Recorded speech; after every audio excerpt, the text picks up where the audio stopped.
Olá, seja bem-vindo ao Espaço Universitário, o programa que apresenta produções audiovisuais feitas por alunos de comunicação. Hoje vamos apresentar 2 documentários produzidos pelo Bruno Bergman. O primeiro fala sobre uma comunidade quilombola que fica no Parque Estadual do Rio Turvo. Este é um trabalho de conclusão do curso técnico de produção em áudio e vídeo da ETEC jornalista Roberta Marinho. Confira agora o documentário Quilombos, do Alto Rio Turvo. Roda aí.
Todos nós sabemos, todo segundo sábado do mês, né, nós temos a nossa reunião mensal aqui da Assembleia para discutir os avanços, os desafios, né? Está propondo situação para o andamento da nossa organização. E eu comecei a minha luta na comunidade desde pequena, acompanhando meu avô, acompanhando a minha mãe. A minha família sempre lutou e batalhou em defesa do território aqui da comunidade. O meu nome é Valdomiro de Lima. Teresina Alves dos Santos. Também sou nascida aqui do município também, né? Camilo de Pontes Marcelo. Sou nascido e criado aqui no bairro de Angânia, na comunidade de Remanescente Quilombo. Quando eu tinha praticamente na idade de 11 anos, passou aqui nesse bairro aqui um pessoal fazendo um levantamento dessas águas aqui, né? Mas só ninguém falava o que significava aquilo, fizeram trabalho e nós não sabíamos o que se tratava aquilo ali, né? Era tudo criançada. Aí de um ponto de ano foi criando praticamente falando no tal parque florestal, né? E os tempos para cá o pessoal começaram já a quebrar o meio da pessoa trabalhar, né? Punharam o parque, não deixava a turma trabalhar mais. Daí a turma foi vendendo, muita gente foi vendendo terreno para os fazendeiros. E uma diz que virou muita fazenda aqui no meio nosso por causa disso. Foi um momento onde as comunidades não tinham mais como sobreviver no território. Por um lado, a gente estava cercado pelas unidades de conservação, pelo parque, né? E por outro lado, também tinha a questão, o fator econômico, né? Que eram os grandes proprietários na época que ocupavam a região, faziam grandes aberturas de área de produção, né? E muitas vezes a comunidade acabava sendo responsabilizada pelas infrações que esses grandes proprietários cometiam na comunidade. A pessoa trabalhava, podia cortar capoeira, já grossa, né? A pessoa trabalhava assim meio clandestino. Se é lei, então a gente tem que cumprir, né? Só que não é do gosto que a gente, do jeito que a gente se criou. Aí ou a gente se organizava, ou continuava sendo todo mundo criminalizado por isso, né? Aí foi o momento que, de fato, a comunidade resolveu que precisava lutar e resistir. Tem alface, cebolinha, chicora, almeirão, chuchu chinês, chuchu também verdadeiro mesmo, natural mesmo.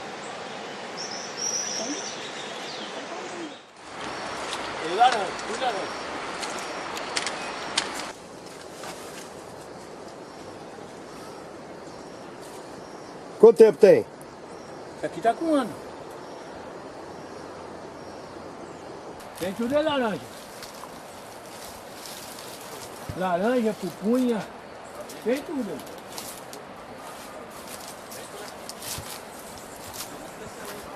Ó, aqui ó.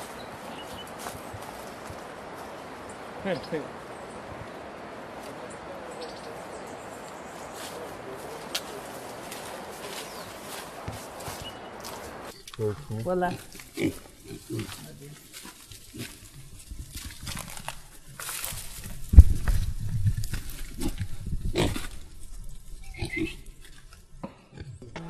Eu nasci e me criei aqui, né? Meu ritmo é mexer com a terra mesmo.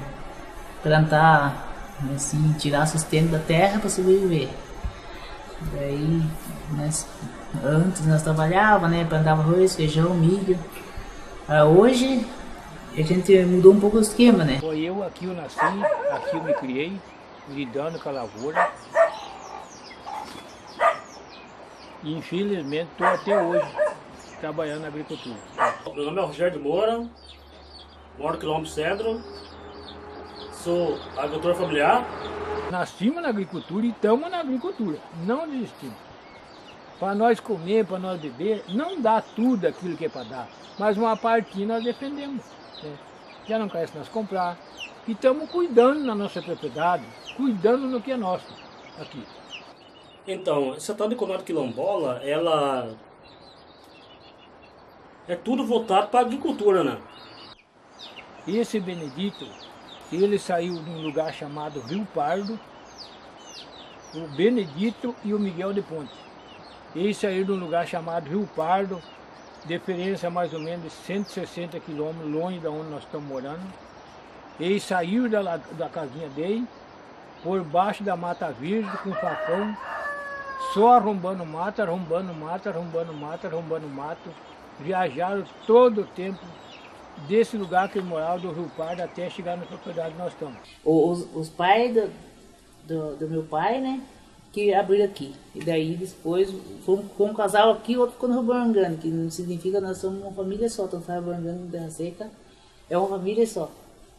E eles começaram aqui, né? Ali onde eu joguei na par ali.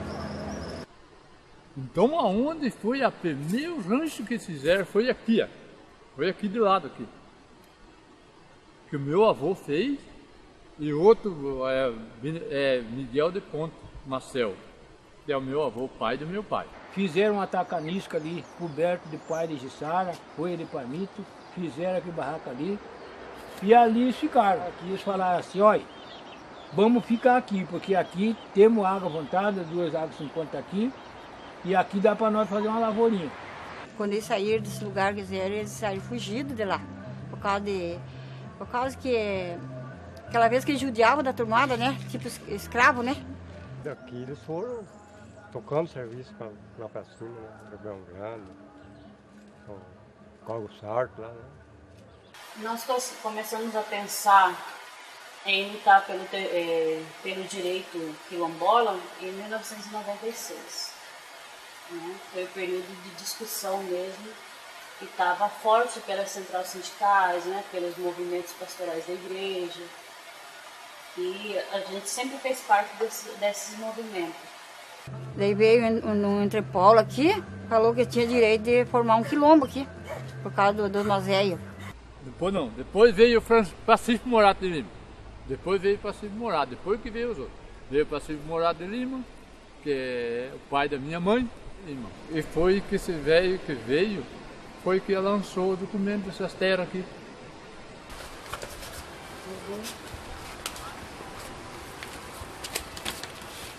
Esse é o primeiro documento que o Pacífico Morato de Lima fez.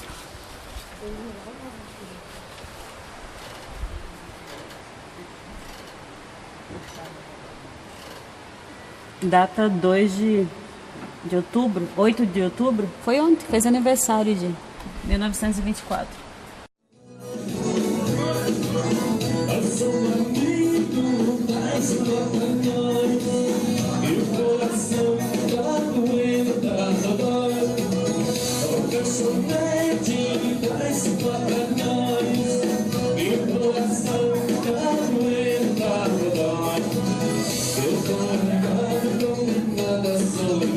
Chegando, vou fazer aquela festança lá no Terra Seca.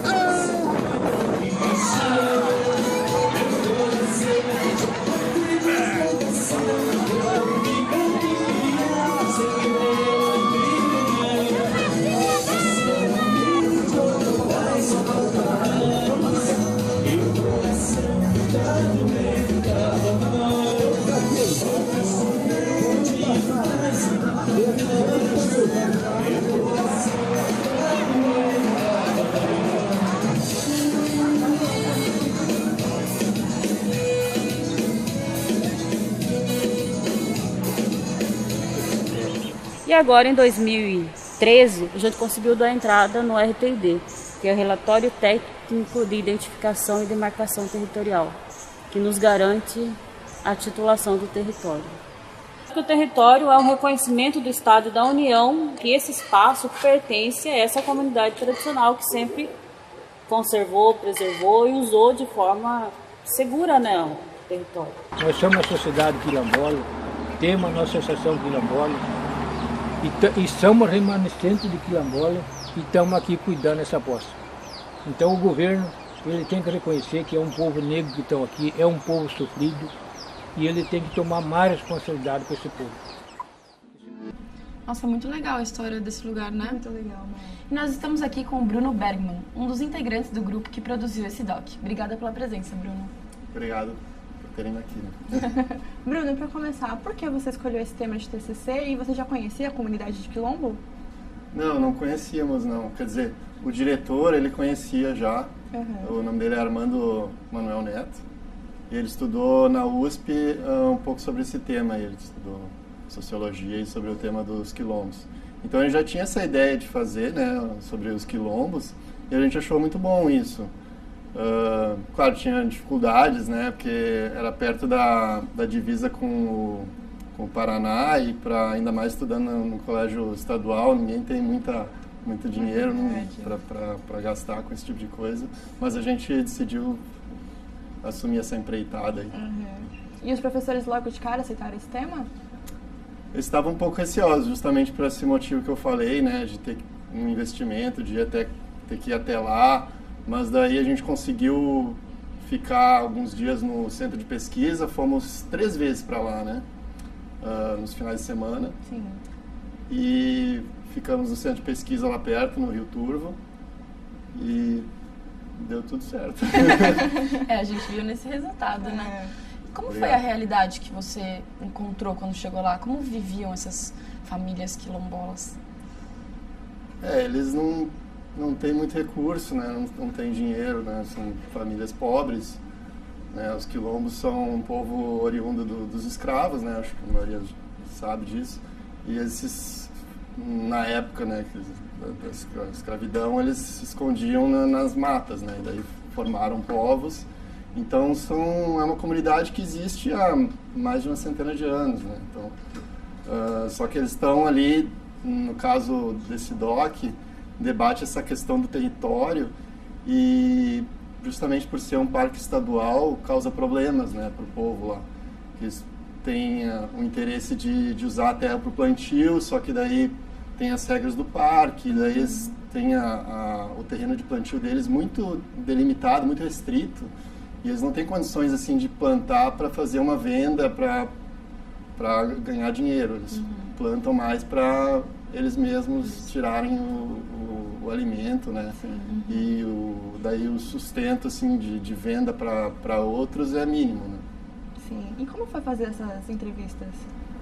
Foi legal, assim, a gente se sentiu bem acolhido pelo povo, né? Eles aceitaram logo de cara ou foi difícil falar? Não foi tão difícil. Não foi tão difícil. o diretor, no caso o Armando, ele já tinha um contato com a líder da comunidade, a Nilce, e se vocês forem notar, alguns dos entrevistados têm o mesmo sobrenome, e todos são da mesma família, assim, são primos ou tios, ou, né, alguma coisa do tipo. E a líder era a Nilce, então ela facilitou as entrevistas com o pessoal, e todos ali que foram entrevistados são pessoas expressivas, assim, que tem uma função expressiva na comunidade lá. E o legal é que é um documentário para eles também, né? Você está contando a história deles e tudo mais, da luta. E como foi para você essa experiência? Foi bem legal. Foi muito bom no sentido, assim, de... Não tinha muita experiência no documentário, em fazer documentários. E, no caso, a gente se sente que, assim, parte daquele mundo, né? Que nem o tempo que a gente estava lá filmando e entrevistando eles, eu nem usei o celular, fiquei fora da internet e por um lado é muito bom isso, assim, tu se sente muito mais no contato com a natureza, semelhante a eles, assim, daí tu vivencia, assim, os arredores como o pessoal da comunidade. Sim. E eles nos acolheram tão bem que ficamos amigos, assim. Que legal. É bem interessante que logo quem vê o doc, assim, vê as imagens são muito bonitas. Como que foi, assim, a execução do trabalho? Você que fez as imagens? Todos nós. Nós conversamos, assim, as melhores maneiras de filmar. Então, teve uma espécie de conversa entre nós para ver a fotografia, que favorecia melhor, que ia deixar mais bonito, né? No caso, aí a gente procurou filmar bastante o rio, porque o rio é uma parte muito importante, né? Dessa comunidade ribeirinha. E até no áudio sempre tem um barulhinho, um chiadinho do rio, né? Eles sempre moram ali do lado do rio, procuramos filmar, então, para ilustrar tudo isso. E filmar de uma maneira bonita, né? Que bom que vocês acharam muito bonito, muito conseguiu. Bonito. Quanto tempo de material bruto vocês tinham no total? No total foi bastante, eu acho que umas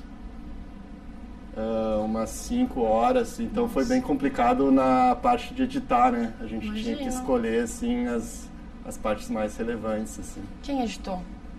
A gente editou em conjunto. Isso é importante. Mas o editor mesmo foi o Raul Henrique.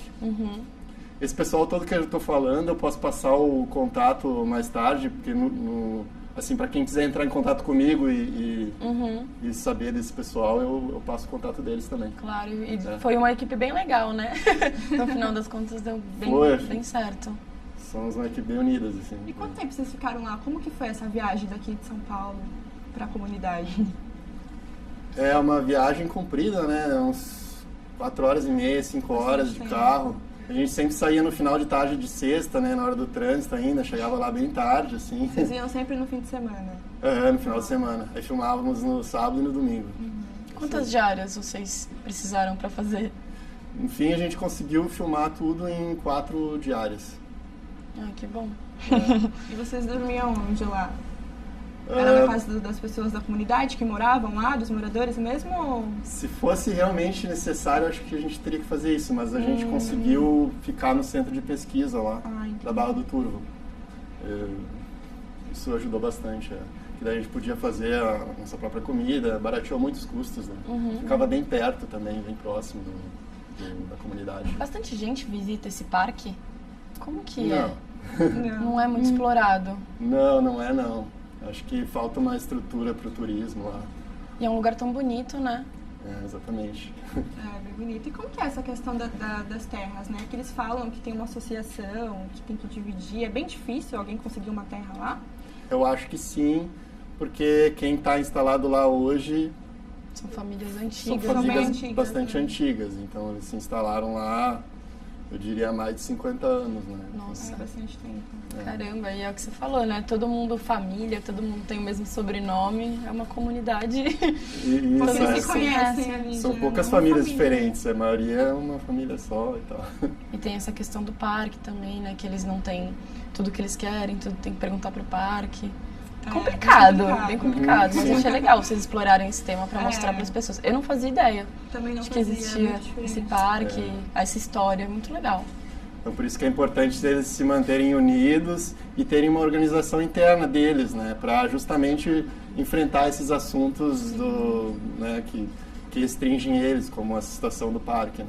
Com certeza. E qual a mensagem que você gostaria de deixar depois que você fez esse doc? Nossa, não sei, assim, para quem está fazendo doc, eu diria assim, que isso é muito bom, assim, se aventurar, não ter medo e, assim, às vezes a gente se limita pelo fator, eu não tenho dinheiro, eu não tenho recursos, mas que nem a gente fez acontecer. Eu tinha um carro, daí a gente conseguiu ir, a gente rachou os custos da gasolina e o resto a gente cozinhou, a gente usou os nossos próprios equipamentos, que nem não teve nenhuma câmera muito cara. A gente filmou com o que a gente tinha em mãos. Teve até um trecho da dança, numa festa que aparece, uma dança, que eu decidi na hora lá, eu filmei com o meu próprio iPhone, assim, na hora. Não foi uma coisa muito planejada, sabe? Então, isso tudo depois se resolve no fim. É só ter, assim, um objetivo em mente e ir até o fim. Legal, Bruno. Daqui a pouco a gente vai continuar com esse nosso bate-papo. No próximo bloco, nós vamos fugir um pouco da comunidade dos quilombolas e voltar para São Paulo. Vamos conhecer o Ouvidor 63, um prédio que fica no centro da capital paulista. Já voltamos com mais Espaço Universitário, não saia daí.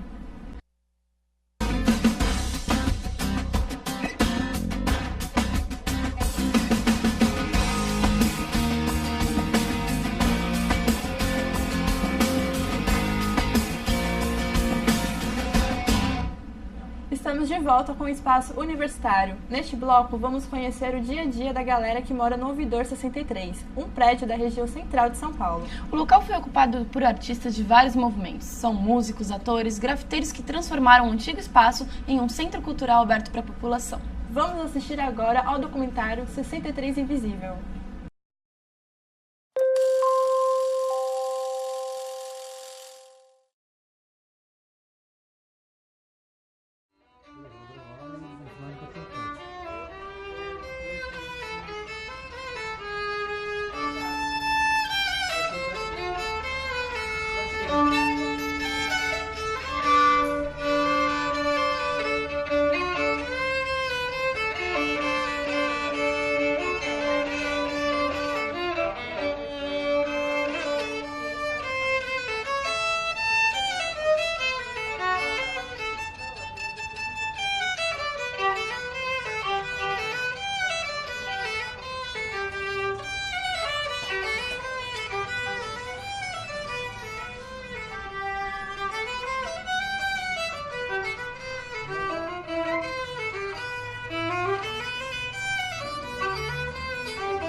A articulação da ocupação demorou um mês para realmente acontecer. Foi um mês da ideia, que foi exatamente o mês da ocupação do Estúdio Lâmina. Então acabou dia 30 de abril para dia 1º de maio rolar a ocupação aqui. E rolou, a gente Aí os meninos foram para Porto Alegre, trouxeram mais 50 artistas dentro de um ônibus, que vieram aqui no último dia, no dia 30 de abril, para dia 1º de abril a gente vir fazendo um cortejo para poder ocupar aqui o ouvidor. E foi muito bonito, foi uma energia muito louca. Esse prédio era um prédio que estava muito tempo fora de uso, se eu não me engano eram 9 anos. E nós chegamos e estamos de uma maneira muito perseverante e romântica até, digamos assim, de certo ponto de vista, sabe? Dando nosso jeito de modificar o prédio sempre para melhor, sabe? Se você passar uma semana fora daqui do ouvidor e você voltar, nem uma semana, uns 2, 3 dias e você volta, as escadas já estão diferentes, a sacada já está diferente, alguém já pintou alguma coisa, alguém produziu alguma coisa, então ela está sempre mudando, sabe? Então ela está sempre se renovando, criando e destruindo, criando e destruindo, criando e destruindo. Então a gente aqui faz um esquema diferente das outras ocupações, não cobra um aluguel para o artista estar aqui, mas o que a gente cobra é a participação dele dentro do coletivo, a produção artística, ajudar a gente na hora do evento, ajudar a gente na hora de fazer a limpeza da escada.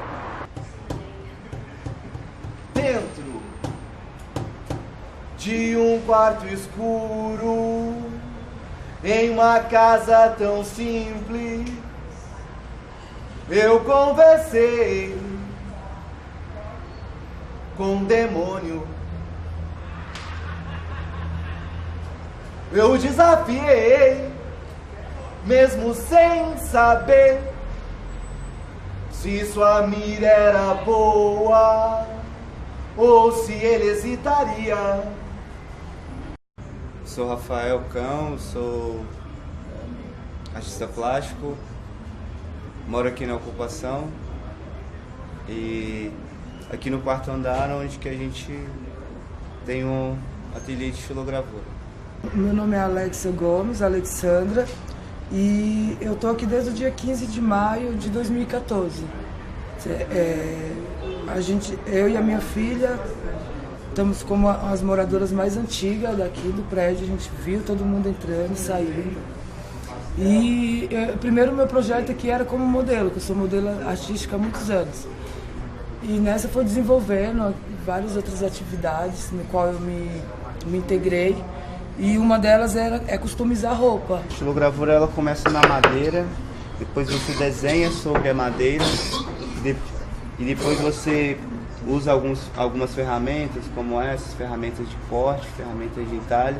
No nosso caso também a gente usa martelo de borracha. E como eu te falei, é uma escultura em baixo relevo, onde você pode tirar imagens, fazer textos, né? Nesse caso aqui é um trabalho, é um projeto meu e do da Júlia Gangari, que é outro artista residente aqui no mesmo andar, que também ajuda a dar aulas de xilogravura aqui pro pessoal, chamado Modernistas Gravados, né? E é uma imagem do Ismael Neri, onde eu passei ela para xilogravura. Uma coisa curiosa no seu trabalho, você falou que tem a parte da modelagem, tem a parte da confecção, mas em outros lugares pode ser visto como uma coisa meio opressora, né, essa parte da moda. E aqui tinha um lance meio anti a tendência mesmo, né? Sim, sim. A ideia é desconstruir a tendência, né, porque se a moda é comportamento, então você não tem que seguir uma tendência imposta por uma TV, por alguma coisa do gênero.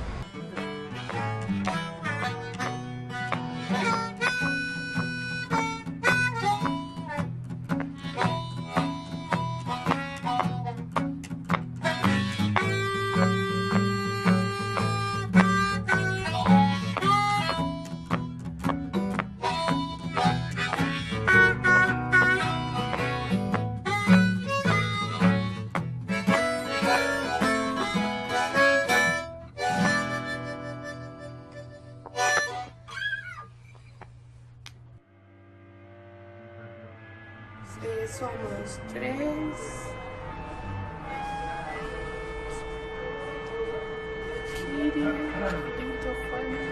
Somos unas 8 o 9 pessoas e 2 crianças. E aqui é muito bom porque a gente se vai apoiando, sabe? Aqui é um espaço de treinamento mais que nada circense.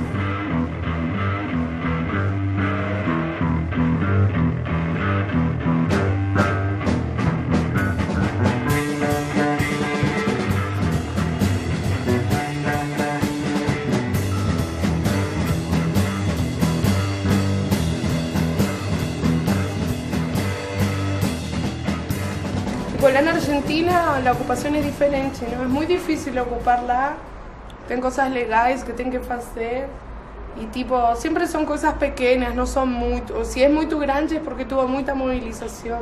Lá tem ocupações assim, mas não é tanto moradia, sino são ocupações de dia, assim, tipo centros culturais, mas não é assim fixo. E eu vim assim e foram 3 andares que eu fiquei olhando assim desde baixo como... No acredito, cara. Y la primera vez que a gente entró, cada andar tiene su alma, ¿sabe? Su energía. Fue muy doido, así. Tipo, la galera de aquí de este cuarto, casi todos somos viajeros. Y acho que hacemos eso como demostrar para las personas que se puede otro jeito. Minha mãe não acreditava, sabe? Quando eu falei para ela, eu quero viajar, assim, ela ficava como, não, por quê? E ela não entendia, sabe, que alguém podia abrir sua casa e convidar a você sem pedir nada a cambio.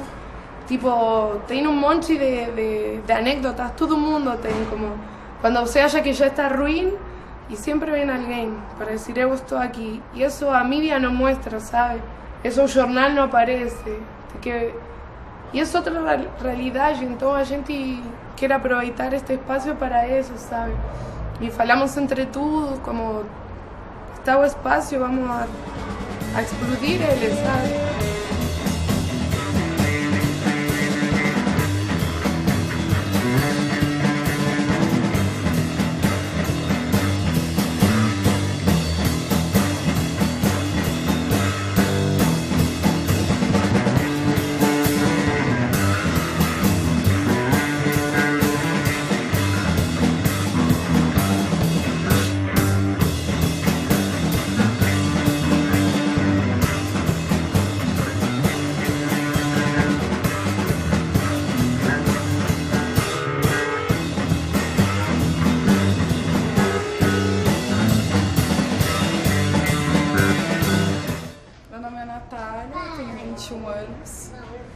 Eu cantei em coral de igreja e agora eu sou da Umbanda, então resolvi sair da igreja para ir para a Umbanda, canto alguns pontos da Umbanda. E a partir disso eu comecei a conhecer ter acesso a outros tipos de música, outros gêneros, tipo reggae, raga, rap, mas eu vim mesmo de soul, jazz, blues, rhythm blues.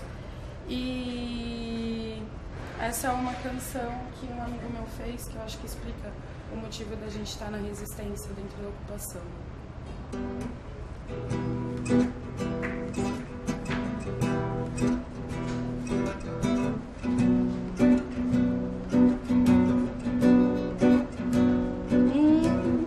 O povo se organiza, mas sempre tem quem quer atrasar.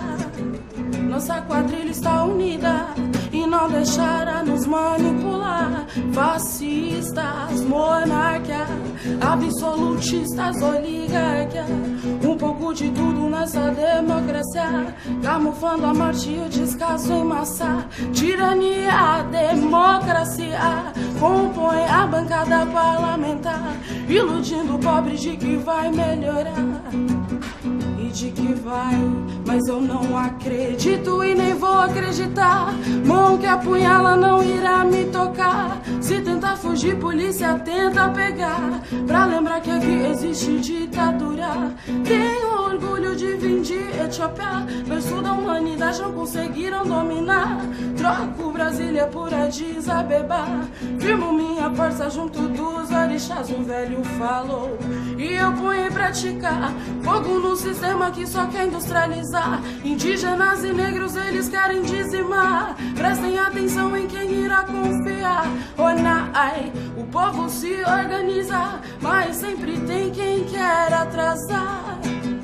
Nossa quadrilha está unida e e não deixar a nos manipular. Fascistas, monarquia, absolutistas, oligarquia, um pouco de tudo nessa democracia, camuflando a morte e os descasos em massa.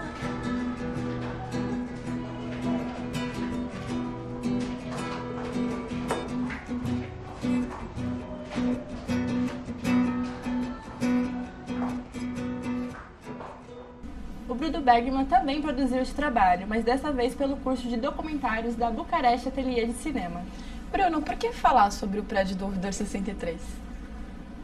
Nós estávamos debatendo, assim, que assuntos, né, os assuntos que nós gostaríamos, e decidimos por esse porque era bem artístico e um componente do grupo eu já conhecia e disse que era bem interessante, então a gente decidiu em conjunto ir lá, verificar o lugar, conversar com as pessoas, e daí achamos bem interessante, gostamos do pessoal lá do prédio, todo mundo...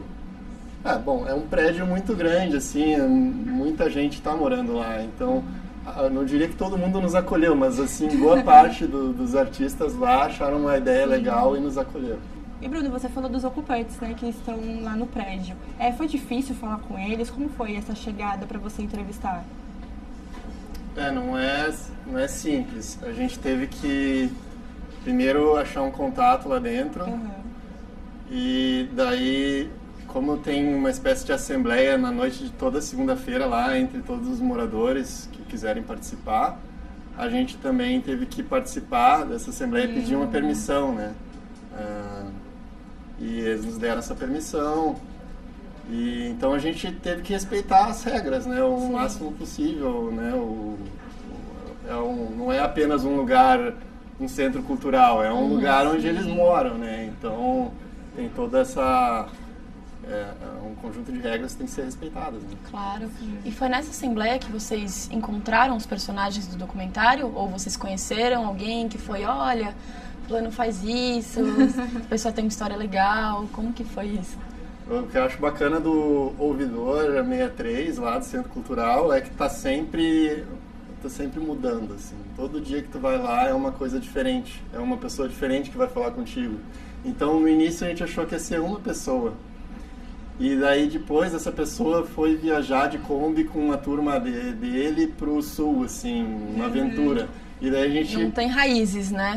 Daí a gente acabou conversando com outra, que também foi super interessante, que é um cara de banda que tá lá, que é o Luiz Só.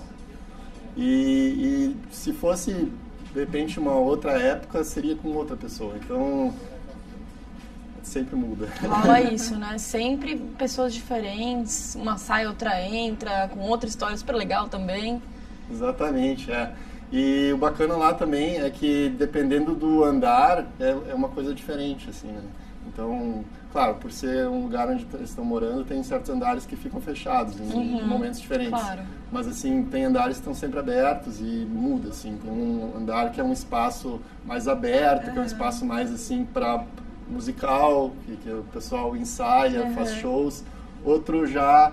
é um espaço assim de estilista, que eles fazem roupas, tem os manequins lá, e daí estão sempre trabalhando com isso. E daí, dependendo do andar, é uma arte diferente. Cada andar é uma coisa diferente. Né? Que legal! E como que é que eles dividem as tarefas ali no prédio? Aí é mais por andar, eu acho, né? Assim, quem mora num andar cuida, os que moram naquele andar cuidam mais daquele andar. Cada andar é uma coisa diferente. Claro, tem amizades, né? O cara do 8 é amigo da guria que mora no 4º andar, e daí... Mas são repúblicas, né? Como se fosse. Isso. Mais ou menos. São. E tem andares, né, que o pessoal é muito mais amigo, outros que já são mais reservados, então isso muda, mas... Vizinhança, né? Normal. Eu até tô devendo umas visitas esse ano, eu acho que, pelo que eu vi, por exemplo, na internet, uma conquista deles, né, eles conseguiram fazer com que o espaço lá se tornasse um ponto turístico, e tem até um horário ali na internet, diz, aberto das 10 da manhã até as 10 da noite. Então talvez esteja mais amigável do que na época que a gente foi filmar. Que já foi amigável, mas digo, talvez agora esteja mais turístico ainda, né? Claro. Isso é bom. Agora, um pouco da parte técnica. A primeira cena é muito legal, que é aquela que é tudo escura e tem um bambolê. Como que vocês filmaram essa cena? Ficou muito legal, de verdade. Então, a princípio nós não íamos ter uma cena daquele tipo, mas daí a gente, conversando entre nós, a gente decidiu, tá, vamos bancar umas filmagens de drone, né? Aí chamamos o cara lá que controlava o drone, né? Alugamos, né, o serviço por 1 hora e a gente fez aquela tomada aérea. E foi bem legal. Bem legal. Bem legal mesmo. E Bruno, é interessante que eles têm bastante eventos lá dentro, né? Quais são os eventos que eles têm? Então, eu acho importante eles fazerem esses eventos até para estimular o turismo, né? As visitas. Então, semanalmente, diria que tem pelo menos uns 2 eventos semanais, né? Então, às vezes é uma festa no sábado à noite ou na sexta à noite. Tem, no passado, acho que esse ano talvez tenha de novo, a Bienal do Ouvidor, né?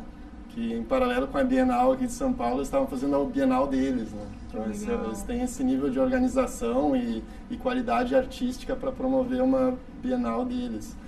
E eles são bem criativos, né? Eles estão sempre inventando eventos diferentes, assim, bolam nomes, assim. E, enfim, tem que ir lá conhecer, né? São artistas muito talentosos e eles merecem, assim, avançar, assim, na qualidade de artista e quem puder ajudar e prestigiar, né? Estaria fazendo bem favor. Interessante isso, né? Você quer deixar algum contato, Bruno, para quem quiser entrar em contato com você? Então, obrigado aí pela oportunidade. Meu contato é esse que aparece na tela aí, é 97-434-9095. Mais uma vez, obrigado. A gente agradece, Bruno. Obrigada mesmo pela sua presença aqui no nosso espaço universitário. E parabéns pelos trabalhos. Obrigado.